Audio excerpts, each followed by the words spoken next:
Now it's time for Open House with Jeffrey Bodeau of William Ravis on WTIC News Talk 1080. All right. We welcome Jeff in again. Jeff, how are you this morning? Hey, Jeff, how you doing? Hi, Ray. Hi, Joe. How are you guys? We're good. We're good. Hope you're doing well. Let's get into this week's Open House segment in our bi-monthly feature. Let's talk about mortgage rates. First off, how have they been? What has been the change in the last 3 months, and how are they impacting buyers in our market? You know, it's funny, Joe. When you look at a 30-year fixed rate right now, it's around 3.2%.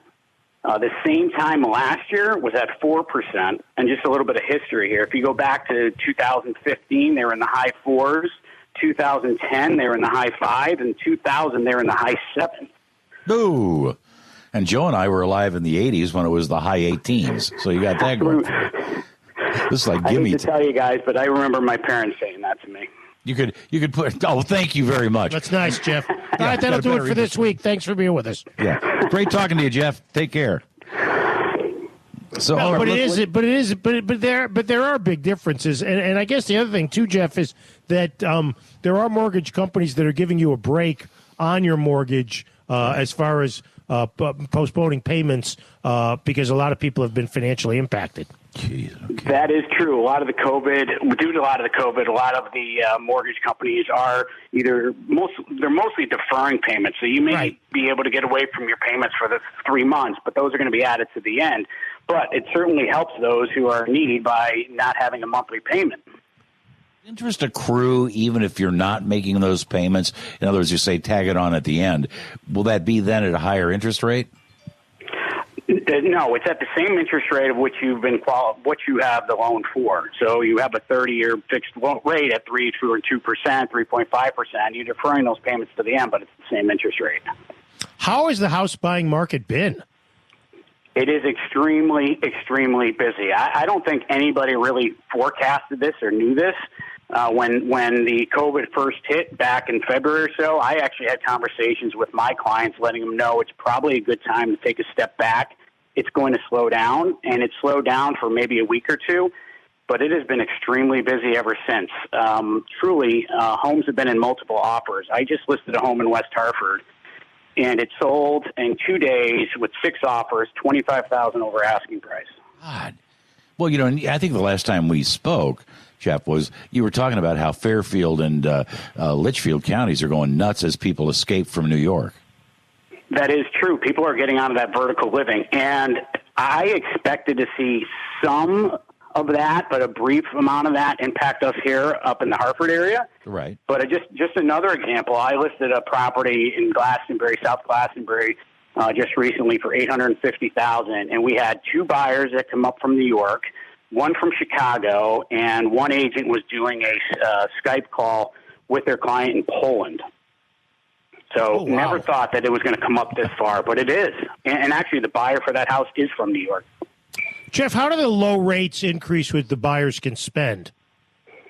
So let's just take an example. So from 2019 to 2020, with the interest rates on a $300,000 mortgage, so just take a $300,000 mortgage, 30-year, the difference in the interest rate adds up to just $135 a month, but over 360 months, that's almost $50,000. So that essentially means that a buyer today can purchase a home that's $50,000 more than they could in 2019.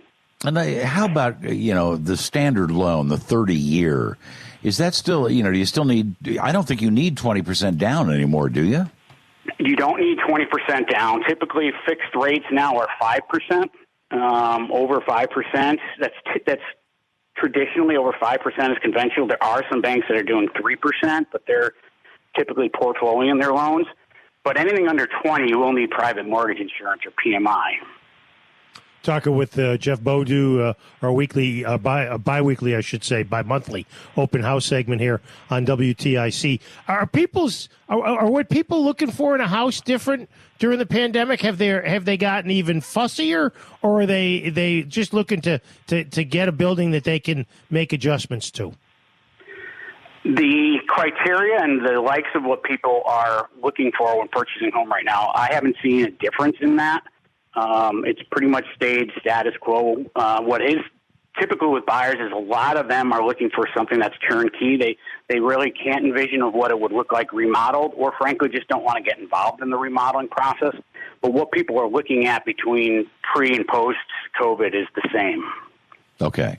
And by the way, when you go out, and we've heard ads for people who say, well, no, what you need to do is get pre-qualified or maybe pre-approved, and it makes the process go so much.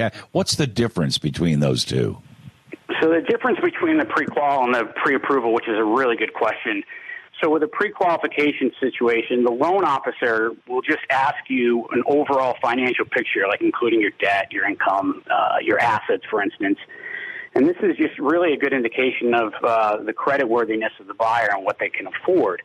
The pre-approval is a little bit different. Well, it's quite different. That's when the loan officer will verify all the documentation that you had mentioned prior. And so that at that point, the buyer is going to supply the lender with all the necessary documentation. It's going to be pay stubs. It's going to be financial statements, all of that stuff. So it's an extensive check in your financial background and your credit rating versus before it's just an indication of.